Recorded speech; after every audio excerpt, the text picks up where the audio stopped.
మహాలక్ష్మి పథకం ద్వారా ప్రయాణ ఛార్జీల్లో 10,000 కోట్ల ఆదాయిందని జిల్లా కలెక్టర్ సత్యప్రసాద్ అన్నారు. ఈ పథకం వల్ల మహిళలు తమ రోజువారీ ప్రయాణ ఖర్చును ఆదా చేసుకుని డబ్బును కుటుంబ అవసరాలు, విద్య మరియు ఆరోగ్యంపై వినియోగిస్తున్నారని వివరించారు. ఉచిత బస్సు సదుపాయం మహిళల ఆర్థిక భద్రతకు పునాది వేస్తుందని ఆయన పేర్కొన్నారు. నూతన బస్టాండ్ లో అందుబాటులో ఉన్న సదుపాయాలను పరిశీలించి ప్రయాణికులకు ఎలాంటి ఇబ్బందులు కలగకుండా అవసరమైన చర్యలు తీసుకోవాలని సంబంధిత అధికారులను ఆయన ఆదేశించారు. ప్రజాపాలన ప్రగతి ప్రణాళిక 99 కార్యాచరణ ప్రణాళికలో భాగంగా ప్రభుత్వం మహిళల అభివృద్ధికి అనేక సంక్షేమ పథకాలు అమలు చేస్తుందని మహిళలు సద్వినియోగం చేసుకోవాలని ఆయన అన్నారు. కార్యక్రమంలో depot manager Jagtial RDO municipal municipal chairperson Sammila Vani సంబంధిత అధికారులు పాల్గొన్నారు.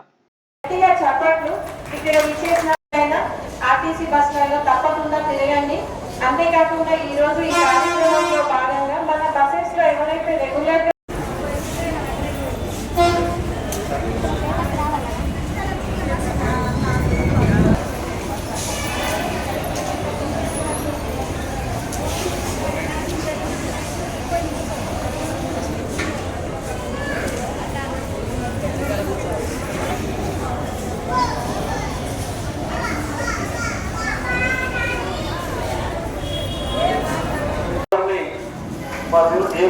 శ్రీమతి కవిత గారు ఆర్డీఓ గారికి, శ్రీమతి సవిత వాణి గారికి,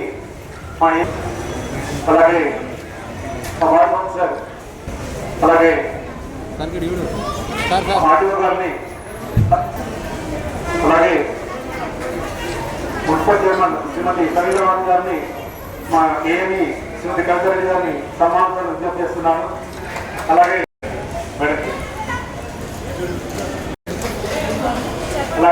బస్ స్టేషన్ ఆవరణలో మహాలక్ష్మి స్కీమ్ స్టార్ట్ అయిన ధన్యవాదాలు. అట్లాగే మా ఆర్టీసీ తరఫున అన్ని రిలేటివ్స్ కూడా బస్సు సౌకర్యం చక్కగా చెప్పారు. అట్లాగే ఇప్పుడు ఈ కార్యక్రమాన్ని ఉద్దేశించి మన మున్సిపల్ చైర్పర్సన్ గారు మాట్లాడవలసిందిగా.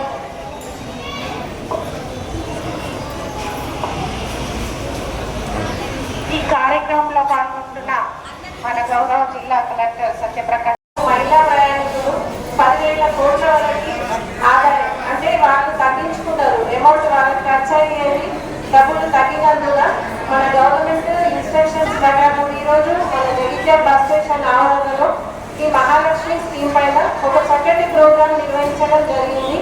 దీనిలో భాగంగా మన జగిత్యాల జిల్లా కలెక్టర్ సార్ గారు, మున్సిపల్ చైర్పర్సన్ మేడం గారు, ఆర్డీఓ గారు, మన కౌన్సిలర్లు రావడం చాలా సంతోషంగా ఉంది. అంతేకాకుండా ఇక్కడికి విచ్చేసిన మహిళా ప్రయాణికులందరికీ కూడా జగిత్యాల టీం తరఫున ప్రత్యేక ధన్యవాదాలు. ఈ మహాలక్ష్మి స్కీమ్ స్టార్ట్ అయిన తర్వాత చాలా మంది వెనుకబడిన మహిళలు అంటే చదువుకోవడానికైతే ఉద్యోగరీత్యా వేరే వేరే అవసరాలకు ఉచితంగా బస్సులలో ప్రయాణించే అవకాశం ఉంది. దీనికి వాళ్ళు ఓన్లీ ఆధార్ కార్డు పెడితే సరిపోతుంది. మన రాష్ట్రంలో ఎక్కడి నుండైనా ఎక్కడికైనా అంటే తెలంగాణ రాష్ట్రంలో ఎక్కడి నుండి ఉచితంగా వెళ్ళే అవకాశాన్ని మన ప్రభుత్వం కల్పించినందుకు చాలా కృతజ్ఞతలు. దీనివల్ల రోజు చూస్తూ ఉంటే మా బస్సెస్ లో ప్రయాణికుల సంఖ్య కూడా చాలా పెరిగింది. మొదటికంటే ఇప్పుడు ప్రయాణికుల సంఖ్య, ముఖ్యంగా మహిళా ప్రయాణికుల సంఖ్య చాలా పెరిగింది.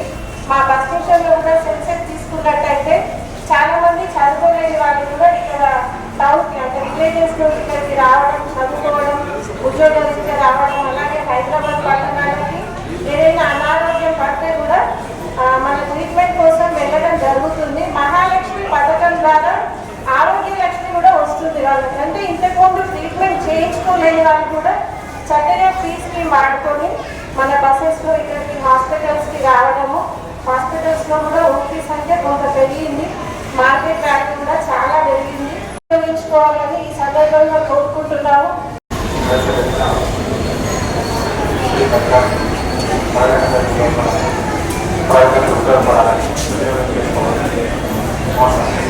మహాలక్ష్మి పథకం ద్వారా 10,000 కోట్లు మన మహిళలకు రాష్ట్ర ప్రభుత్వం ఉచిత బస్సు ద్వారా అందించడం జరిగింది.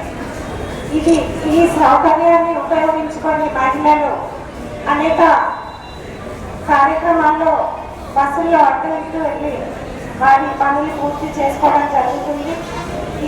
ఇంత మంచి కార్యక్రమాన్ని ప్రవేశపెట్టిన మన సీఎం రేవంత్ రెడ్డి గారికి ధన్యవాదాలు తెలియజేసుకుంటూ ఈ సౌకర్యాన్ని మహిళలందరూ మంచిగా ఉపయోగించుకొని లబ్ధి పొందాలని కోరుకుంటూ నాకు ఈ అవకాశం ఇచ్చిన మీ అందరికీ ధన్యవాదాలు తెలియజేసుకుంటున్నాను. మనము 2023 సంవత్సరం డిసెంబర్ 9వ తారీఖున మహాలక్ష్మి ప్రోగ్రామ్ అనేది గవర్నమెంట్ ప్రతిష్టాత్మకంగా స్టార్ట్ చేసుకోవడం జరిగింది.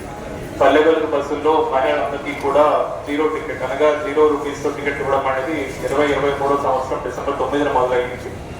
ఈ నెల 29వ తారీఖుకి అంటే మార్చ్ 29, 2024 అంటే 2.5 సంవత్సరాల్లో మనం మహిళలకి పల్లె వెలుగు బస్సుల ద్వారా మనం ఆదా చేసిన టికెట్ల అమౌంట్ 10,000 కోట్లు క్రాస్ అయింది. సో మనకి సంవత్సరం సగం అయినప్పటికీ 2.5 సంవత్సరాల పాటు గవర్నమెంట్ మనకి సుమారుగా 10,000 కోట్లు మహిళలకు ఆదా చేయడం జరిగింది. దీనివల్ల మహిళలు అనేది బయటికి స్వేచ్ఛగా తిరగడం జరిగింది. ప్రతిదానికి కూడా మనం ఇంట్లో అడగాల్సిన అవసరం లేకుండా ఒకటి తగ్గింది. 2 ప్రైవేట్ ఆటోల్లో కానీ ప్రైవేట్ ట్యాక్సీల్లో కానీ లేకపోతే ప్రైవేట్ ఇంట్లో కూడా మనం మహిళలు తిరగడం తగ్గించింది. అందులో ఎక్కువ మందిని మహిళల్ని ఆటోల్లో గట్రా పెట్టడం వల్ల అవి ట్రాన్స్పోర్టేషన్ ఇష్యూస్ కానీ లేకపోతే యాక్సిడెంట్ అయితే ఎక్కువ మంది డెత్ అయ్యే అవకాశాలు ఉన్నాయి. ఆర్టీసీ అనేది మనకి సేఫ్, ఆర్టీసీ డ్రైవర్స్ అందరూ కూడా ఎక్స్పీరియన్స్ డ్రైవర్స్ అందరూ కూడా.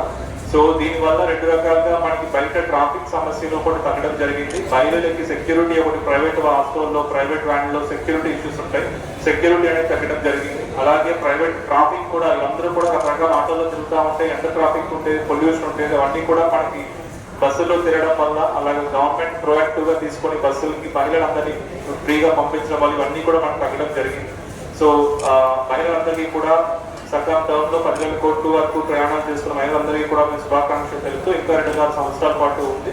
సో మహిళలందరూ కూడా ఆర్టీసీ బస్ నే తీసుకొని ఆర్టీసీ బస్ లోనే తిరుగుతారని కోరుకుంటూ నాకు అవకాశం ఇచ్చిన ఆర్టీసీ డిఎం గారికి ధన్యవాదాలు. I'm working in CNC Raikal, but I'm doing daily up and down from Jagityal to Raikal. It's really very good moment for us, memorable for us. Why? Because it's not just a free ticket.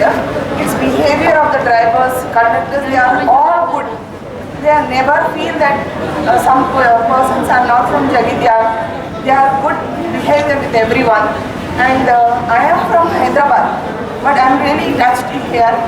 But because this is because of CM sir and Deputy CM sir and Transport Minister sir and most of all DGSRTC, the superiors and collector sir. Thank you all, thank you one and all. I must say from my depth of my heart, thank you so much for this opportunity for us, and really congratulations for them. 10,000 crores we crossed our financial benefits. We really achieved, not just in health, in every aspect of life. Thank you so much. Thank you everyone. Thank you so much. ఆర్టీసీకి అలాగే collector గారికి గవర్నమెంట్కి అందరికీ కూడా తను చక్కగా చెప్పినందుకు చాలా సంతోషం. ఇలాంటి స్కీమ్లు మనందరం వినియోగించుకోవాలి. మహిళలందరినీ సత్కరించుకోవడం ఈ సందర్భంగా సంస్కృతంగా ఉంటుందని గుర్తించిన మన ఆర్టీసీ యాజమాన్యం 5గురు. నెక్స్ట్ నిమ్మడి కవిత గారు, నిమ్మాపూర్ వాస్తవ్యం. చప్పటి ఉంటుంది. నెక్స్ట్ కళాన్ని స్ఫూర్తిగా చేసుకొని మన మహిళా స్కీమ్ సంబంధించినటువంటి మహిళలను నెక్స్ట్